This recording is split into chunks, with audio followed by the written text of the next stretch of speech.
just do our part. So let us go ahead and start the service. Good morning, everybody. You are welcome here. You're exactly where you need to be. Let's stand and sing the song together. I'm in the right place at the right time. I am just where I'm supposed to be. I'm in the right place at the right time. I am just where I'm supposed to do that again.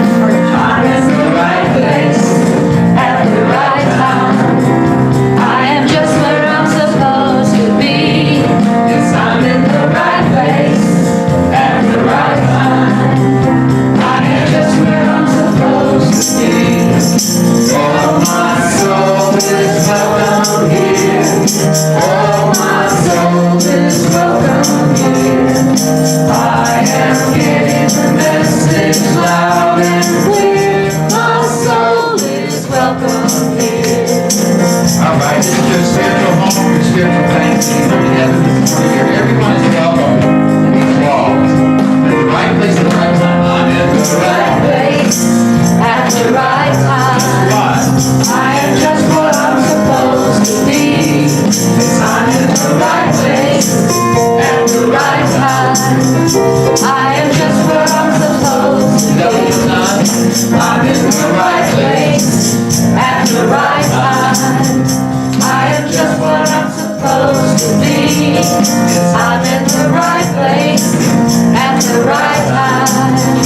I am just where I'm supposed to be. Oh, my soul is welcome here. Oh, my soul is welcome here. I am getting the message loud and clear. My soul is welcome here. Oh, my soul is welcome here.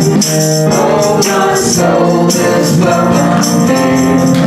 I am hearing the message loud and clear. My soul is welcome. One more time, let's sing. Oh, my soul is welcome here. Oh, my soul is welcome here.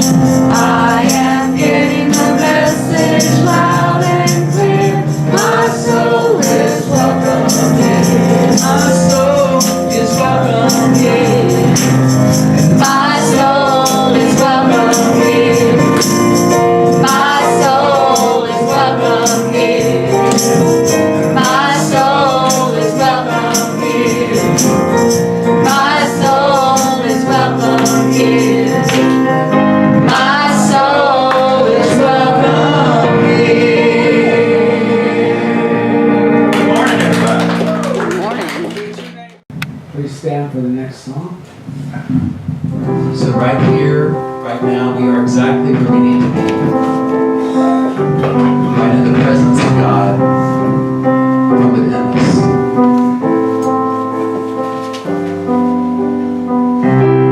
Right here, right now, we have come into the presence of God.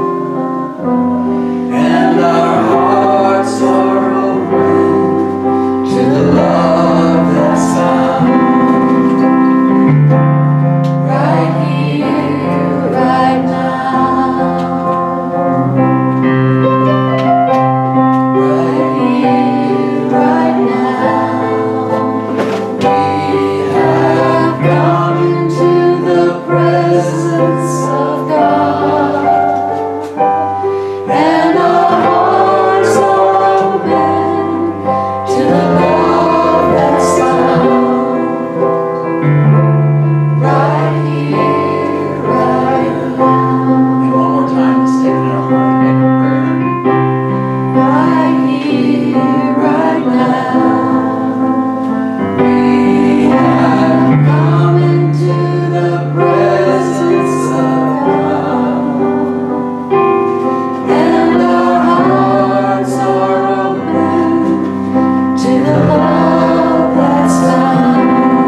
I'm holding a prayer box, and I think everyone here knows what this is about. We put our prayers in here. We also have prayers in our heart. The ones that we put in here go up to Unity Village, and they are prayed over for a month. And I wish I could see those people. What a wonderful job. So this feels warm and alive to me. And perhaps it does to you too. Thank you. Just a minute. I'll be right here. Now we will have the daily word. Debbie will read it to us. Today's daily word is believe. I believe. The Gospels poignantly communicate a father's pain and frustration when Jesus reminded him that all things are possible for one who believes. The father's son suffered from a serious illness that no one, not even Jesus' disciples, had been able to cure. I believe, help my unbelief, the father cried, and his son was healed. My journey of faith may not always be straight and smooth. I may at times reach the limit of my human ability to believe. In those moments, I surrender to the divine presence within me. Affirming, I believe, opens my mind and heart to the faith expressed in the life and ministry of Jesus. Through the divine presence, the Christ in me, I believe and find the answer to my prayers. And the Bible verse for today, immediately the father of the child cried out, I believe, help my unbelief. Mark 9:24. Continue in the attitude of stillness and prayer as we prepare ourselves to say the Lord's Prayer. Go to that deep inner space where the soul resides. Let us say the prayer. Our Father, who art in heaven, hallowed be thy name. Thy kingdom come, thy will be done, on earth as it is in heaven. give Give us us this day our daily bread, and and forgive us our debts, as we forgive our debtors. and Lead us not into temptation, but deliver us from evil. For thine is the kingdom, and the power, and the glory, forever. Amen. Good morning once again, everyone. Good morning. So glad to be here with you once again. It's starting to feel like home being around here with you guys. that's what we like. So we move into a time of meditation, which is simply a time of quieting your hearts and quieting your minds, beginning to listen to that inner voice, the presence within you that knows, the presence within you that is always guiding you and always leading you, the very presence of God. So I invite you to become still where you're sitting. If you feel comfortable doing, put both feet flat on the floor, sitting upright. Feel yourself supported by the pew. Allow your body to completely relax and surrender to this moment, knowing that you are exactly where you need to be.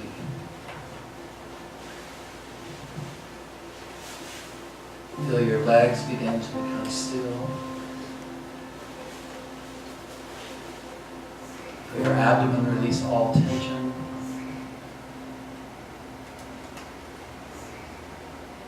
Release any tension in your chest, in your neck, your forehead. Begin to allow your face to soften.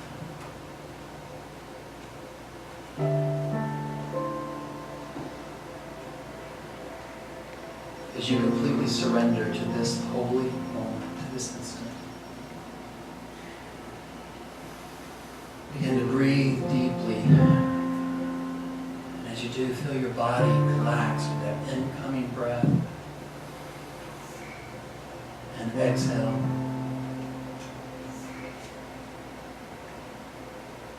Becoming still, quiet, present. As best you can, begin to let go of all of the situations in your life.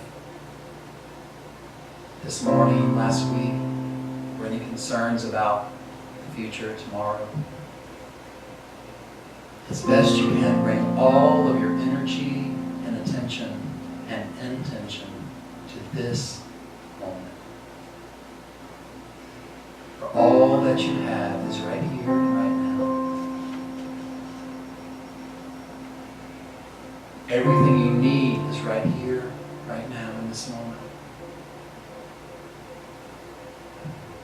And so we move our attention inward and begin to focus again on our breath, watching our holy breath as we breathe in and exhale.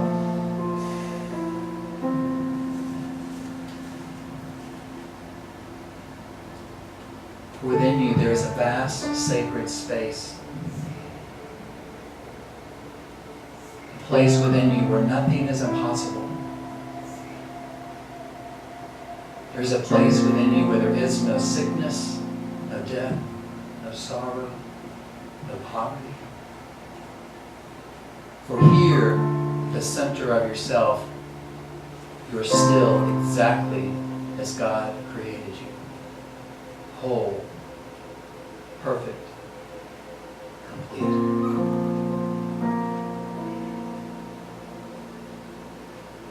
We have forgotten this so deeply and have fallen asleep to our true nature.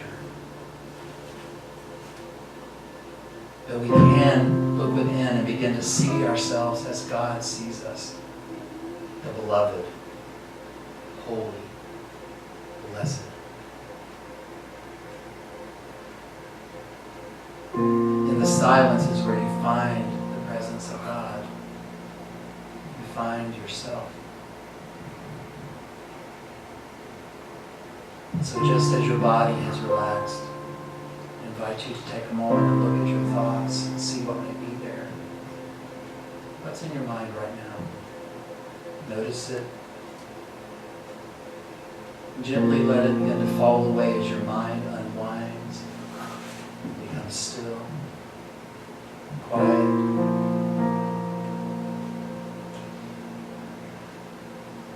And as best you can, release all thoughts from your mind. To allow yourself to become empty. Empty. Open. Breathing. Present. Here. Now.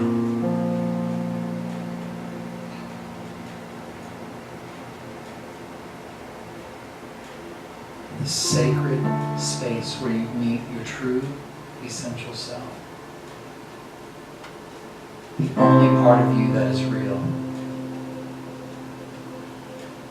This, your true self, transcends anything in this world. It transcends the circumstances of your life, your body.